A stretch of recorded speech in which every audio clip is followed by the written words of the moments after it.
Hey viewers, my name's Cara. I'm your host for Tuesdays here on the Pagan Perspective, and this week we're talking about pagan artistic endeavors. I do want to start by saying I am incredibly tired right now, so if I seem really low energy, I am. And I also want to say that I did not dress up for this video for the purpose of dressing up. This is what I've been wearing in my house because it's so cold. Like, we hit October and it got so cold here, and the place where I live right now is so cold all the time. Like, even though the thermostat says that it's 75 degrees, it's not right. It's not right. It's never been right. It's freezing in here. So I'm like wearing a sweater and wearing like a neck warmer, and this is just a hat that I recently made for myself. So I wasn't purposely dressing up to do a video about witchy things. This is just what I'm wearing today. So this week's topic comes from Alicia Nyblade, who I believe has suggested other topics for us in the past, or at least comments a lot, because I recognize that display name. So this week's topic comes from Alicia. The text will be in the description of the video as usual, and I have it up on my screen here so I can read it to you.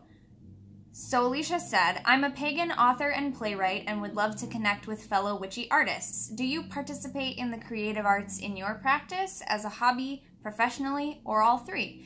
Given the negative stereotypes that have persisted about both historic and modern pagans in pop culture over the years, how would you like to see pagan visual artists, musicians, writers, etc. debunk those stereotypes in their own works?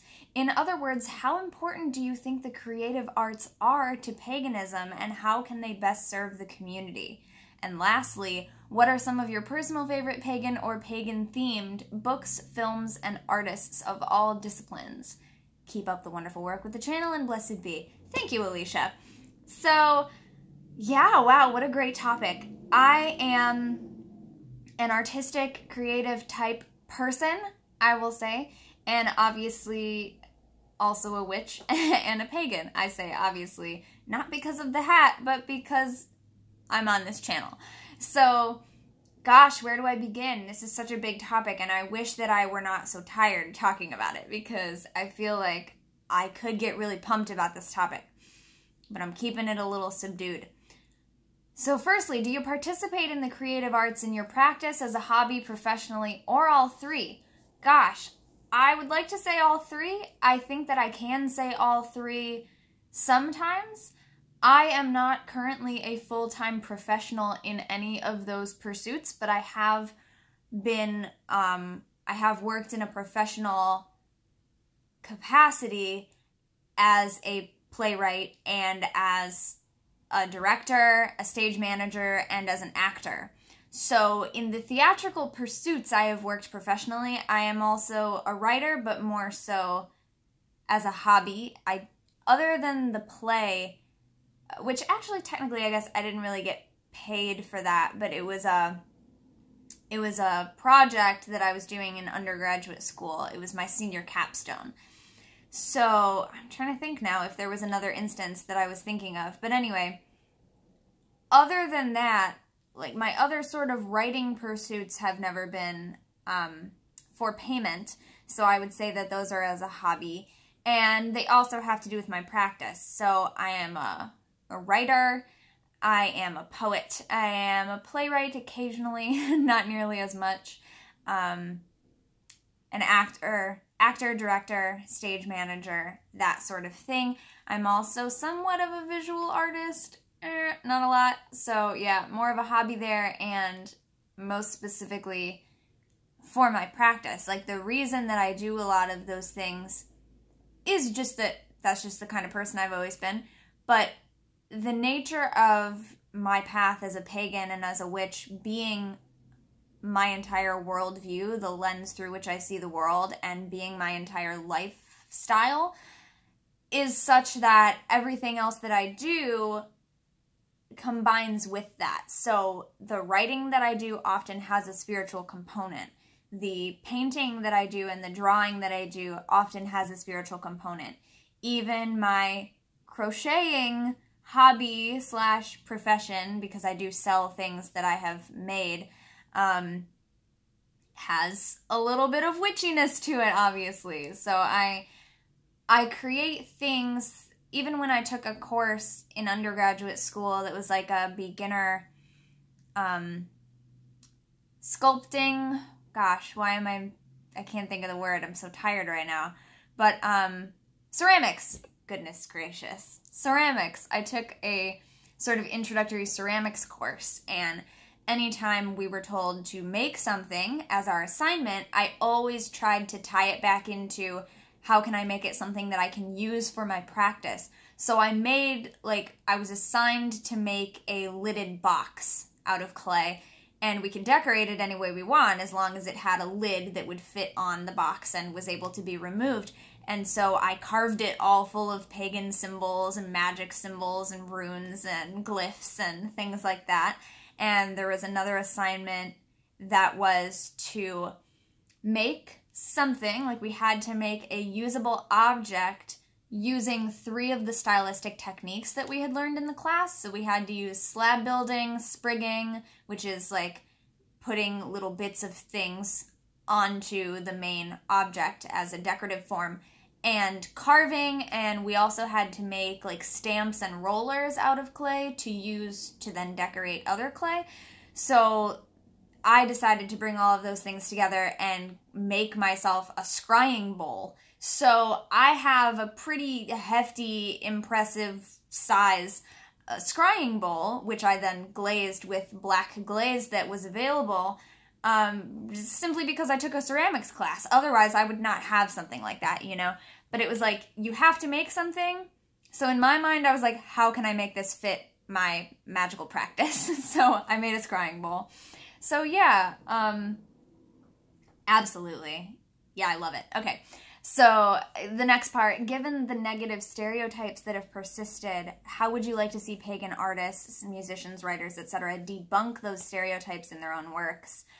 Whew, okay, yeah, this is a big one because there are a lot of witchy movies and TV shows and stuff like that that I love, and that a lot of us love, that a lot of pagans and witches love, that we really enjoy.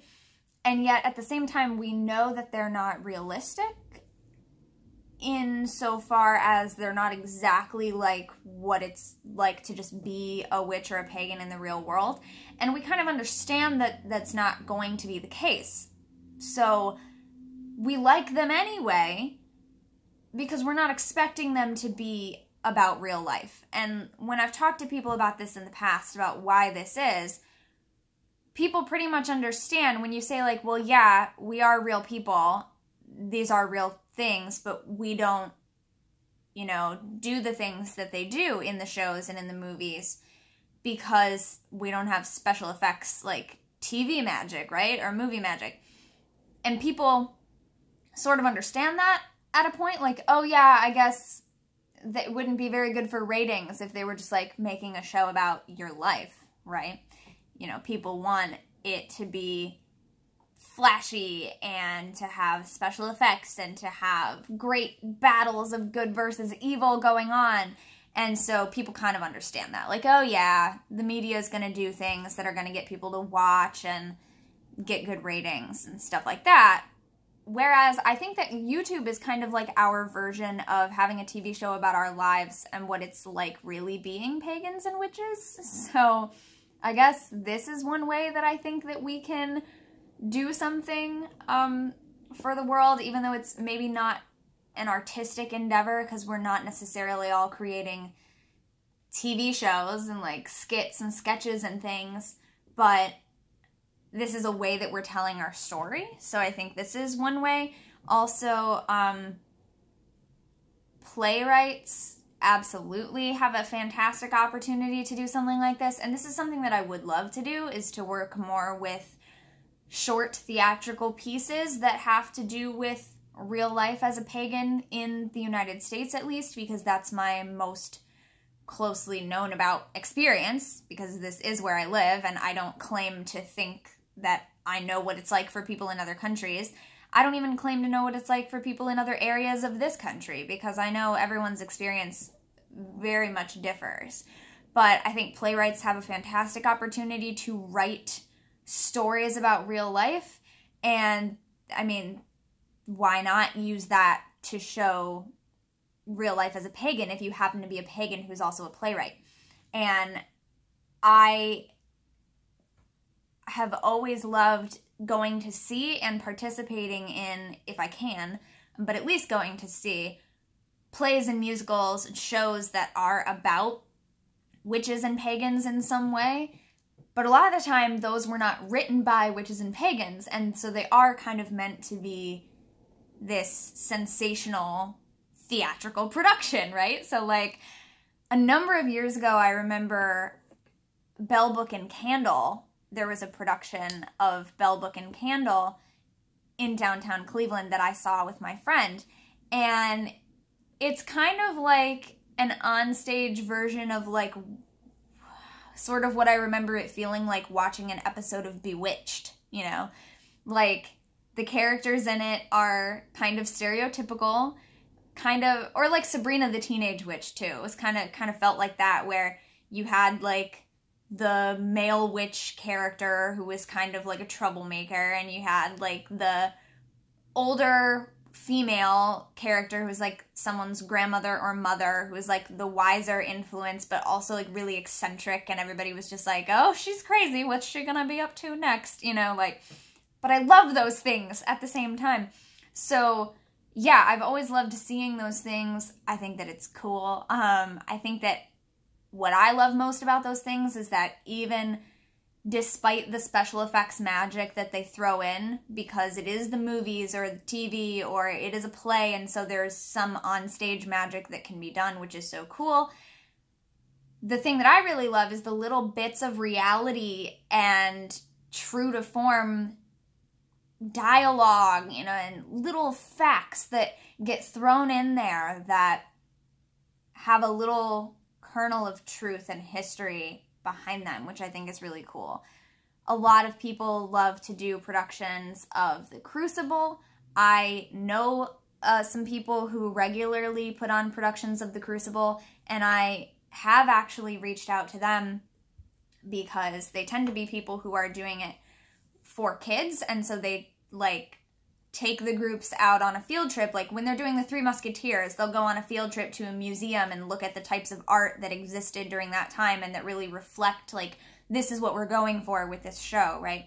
And so when they're working on The Crucible, obviously there's a lot of history there with witch trials history and hysteria and what that meant and how these types of accusations can snowball out of control and how it really affected people's lives.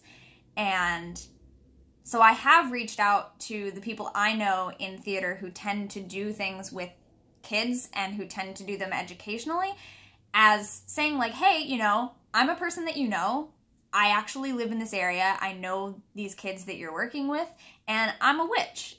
I'm a pagan, and I would love to talk to them about modern paganism and modern witches and how we might feel about the Crucible and things like it, just to give kind of another perspective. So far, I have never actually been invited to do that with a group, but I would love to do that. I think that's something that could be really amazing and helpful, is even when we're doing these plays and even when we're looking at movies and TV shows that have some larger-than-life aspects to them, having an opportunity to sit down and say, okay, but here are the real life lessons that come out of that.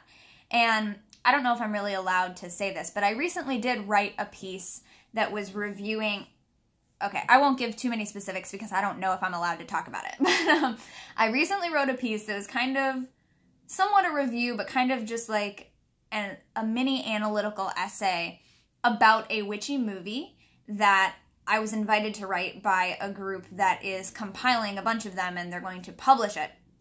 So this is why I say I don't know if I'm really allowed to talk about it. I probably am, but I'm just being safe. But anyway, I was invited to do this, and basically the idea was to have a bunch of people look at witchy movies and write about what the life lessons are within that movie that are the positive things that we as witches and pagans get from these stories, even though it's not showing exactly what it's like to be us in our real lives. You know, we'd love to fly on broomsticks, like actually like Harry Potter style, not like, oh, well, you know, historically what that really meant was, like, no, I know all that. I mean, really, really, for real, I want to be able to freeze people in time like Piper Hollowell and fly on a broomstick and, you know, all that stuff. Like, even though we love that, just looking at, like, what are the real life lessons that we get from these stories? What is it that we can take from them? So yeah, I would like to see pagan visual artists show a little bit of their soul, and which I know is what artists do anyway. But yeah, really take an opportunity to use our art to show people what it's like to be us, maybe. But also, it's not really about that. It's just about doing something that is expressive for ourselves too. And if it ends up teaching someone, cool. If it ends up reaching out to someone, cool. I think there are great opportunities there for education, but that doesn't need to be the reason that we do it, you know? It doesn't have to be the driving force. The driving force can just be we're creative people, and so we create. And that's what it is, you know? I have a lot of pagan friends, obviously, various flavors of pagan, who are various flavors of artistic people. And they, you know, like somebody might be a singer-songwriter, somebody might be a painter, somebody might be a sculptor. And they're not necessarily sculpting statues of the goddess and writing songs about, you know, Samhain or whatever. That doesn't mean that they are not still a pagan and a witch who is creating other things, and the other things that they're creating are still reflections of themselves and their lives. Everything is connected.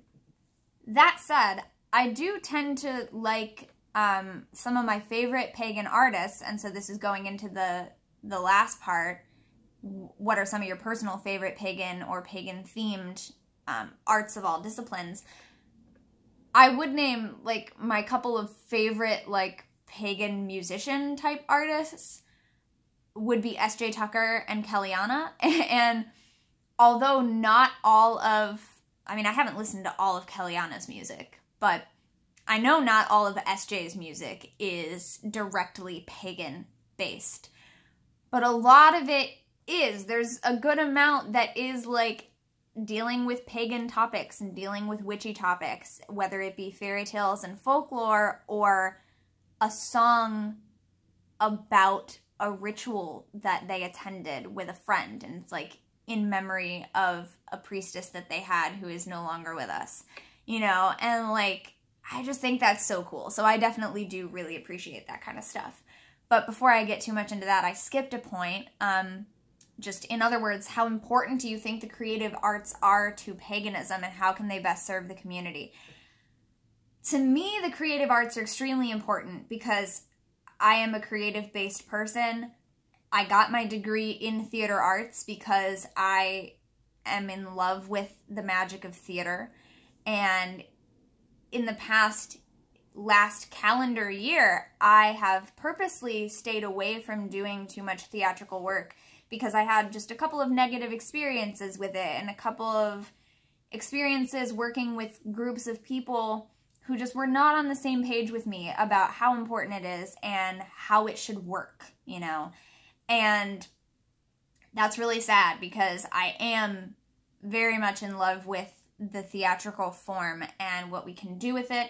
Of course, there are gods related to all of the things that we deal with within that realm. And early theater was a lot of the time devotion and was telling stories and sharing myths and legends, which now come down to us as stories of the gods of different cultures. A lot of early theater was that. Characters were the gods. People would dress up as the gods and portray these myths and act them out in real life. And so people were much more interacting with their gods through the human vessels of the actors and directors and technicians, insofar as they had them back then. And I think that is an incredible thing that I still like to reach out and connect to in my work as an actor and as a director, even as a stage manager. Anytime that I am involved in a theatrical production, it becomes magic for me. And it's just that kind of connection between people, and also between people and what is outside of ourselves, what is greater than ourselves, what is deeper than ourselves, whatever it may be. Not saying it's always that we are less than something else, but just connecting with what's in us as humans on the deepest level, and also connecting with that which is outside of ourselves, putting ourselves in someone else's shoes, connecting to that little piece of any character that I'm portraying on stage that might be, I think at first, nothing like me, but it is my job to find that little kernel of connection that I can relate to, that I can then realize that person is me. That person is within me, a little bit of me is within that person, and therefore I can bring them to life in a true and authentic way. And I really feel like that's a big part of my job. So to me, the creative arts are incredibly important to paganism, just as they are incredibly important to humanity. I think it's a way that we express ourselves, that we share our stories, that we tell people what it is we care about deeply and why. And we can try to reach out to one another and form these connections, or understand each other a little bit more, or just laugh at something that's completely ridiculous, whatever the case may be. I think that the creative arts are good for artists. I think they are good for the consumers of that art, the people who enjoy it. I have a lot of friends who are dedicated theater goers, but they don't do a lot of reaching into actually creating the theatrical process themselves. So maybe they've acted in a little one-act thing back in undergraduate school with me because we made them, because they're so supportive of us. So we were like, come be in a thing. But really, that's not their thing. It's more like they are the kind of people who just like to go and see the creative work that other people are doing. And they have another form of creativity that is their own, whether it be photography or writing or teaching, whatever the case may be, dancing. I know a lot of creative people, and I think it's good for us. And so I think using it directly as like, here is a window into my world as a pagan specifically, or as a witch specifically, I think that's a great opportunity. But it's no pressure if you are a pagan creative person to feel like you have to only do pagan things with your art. That's not the case. But yeah, it's cool. I like it. So lastly, what are some of our personal favorite pagan or pagan-themed? Blah, blah, blah. We've talked about witchy movies a lot before, so I don't really want to talk about that a ton. But, all the basic ones. Practical Magic, fave. Practical Magic, The Craft, Hocus Pocus, Halloween Town. I really want to watch Halloween Town again, but it's never on anything because I don't have like regular TV, so I can't just like watch it on Disney Channel. I need to find it. I love Halloween Town.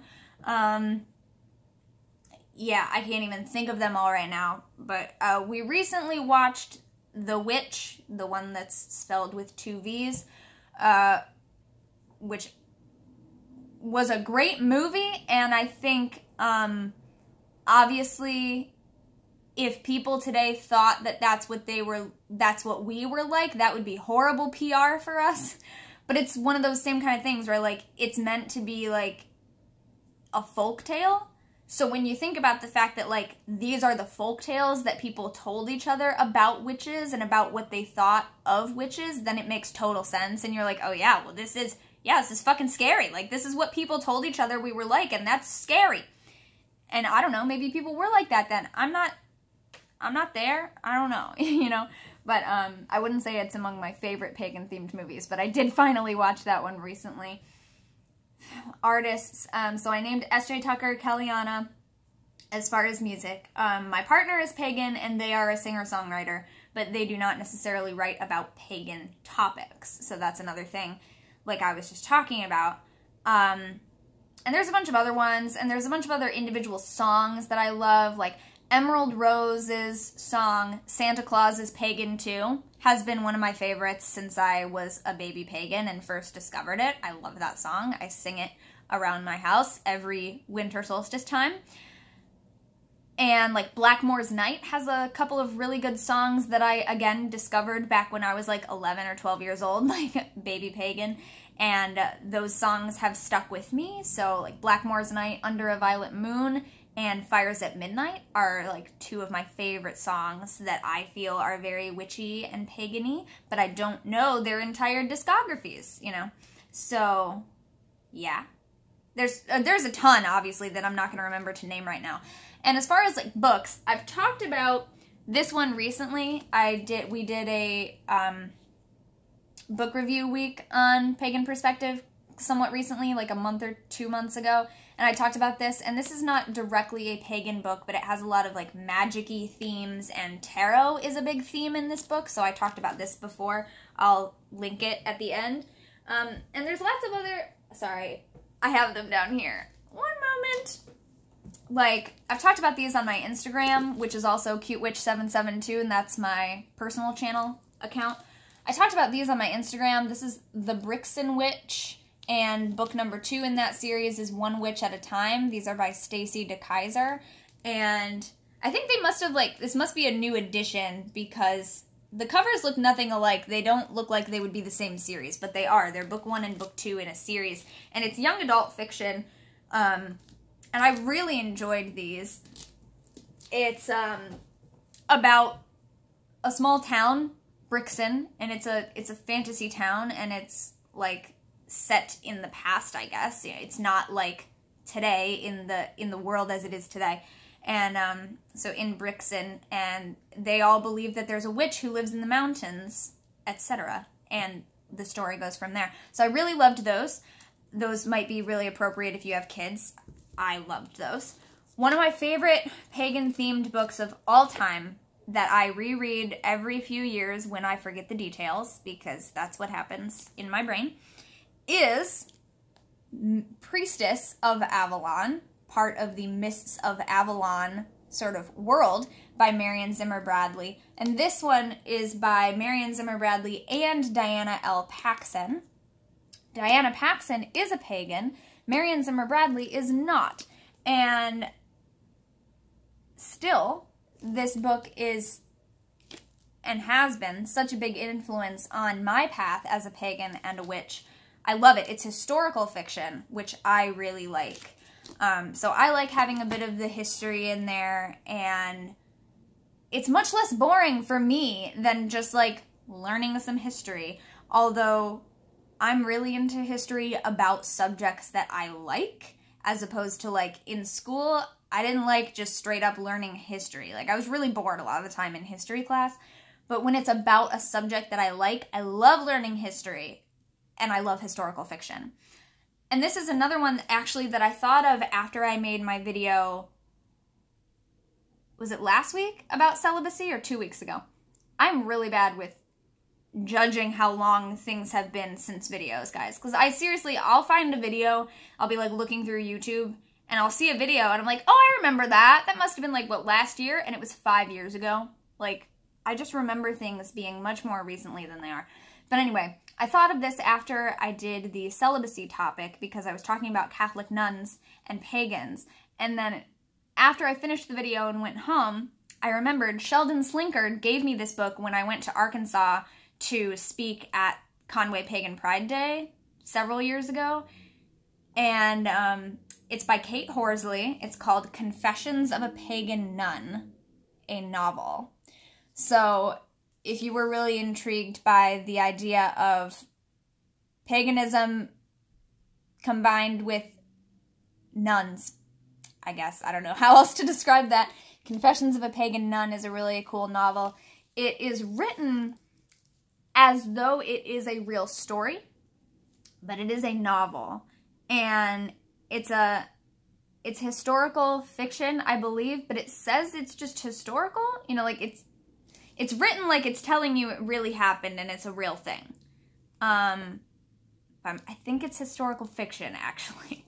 But anyway, I really enjoyed this. So this exists. That is pagan-themed. Again, I don't know if Kate Horsley is pagan. I don't know if it'll tell me that. No, the bio just says that she's an author and names some of the other things that she's written, which is the case with a lot of things. It's like somebody gets really into history about a certain thing, and maybe they are pagan, maybe they're not, but they just haven't said anything.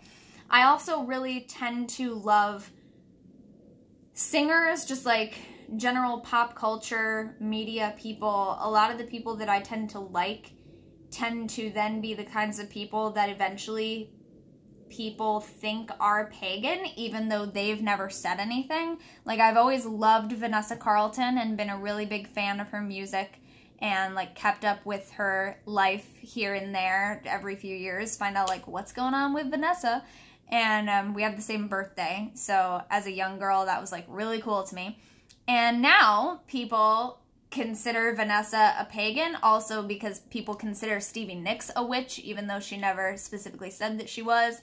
And so like Vanessa has never specifically said that she's pagan or a witch, but a lot of people consider her one now. So that just tends to be like a lot of people that I like end up being accused of being witches, essentially. Oh, I didn't realize that the autofocus got so off. Sorry about that. I don't know how long I've been blurry. But yeah, so I think the creative arts are amazing. I love participating in them whenever I can. And I got really excited about this video and used a bunch of the energy that I was saving, and now I'm feeling it crash, so that's fine because it's been 30 minutes. It's time to wrap up this video. Let us know in the comments what you think about the creative arts. If you are involved in any of the creative arts in any capacity, do let us know in the comments, especially because Alicia said in this topic that they would love to connect with fellow witchy artists.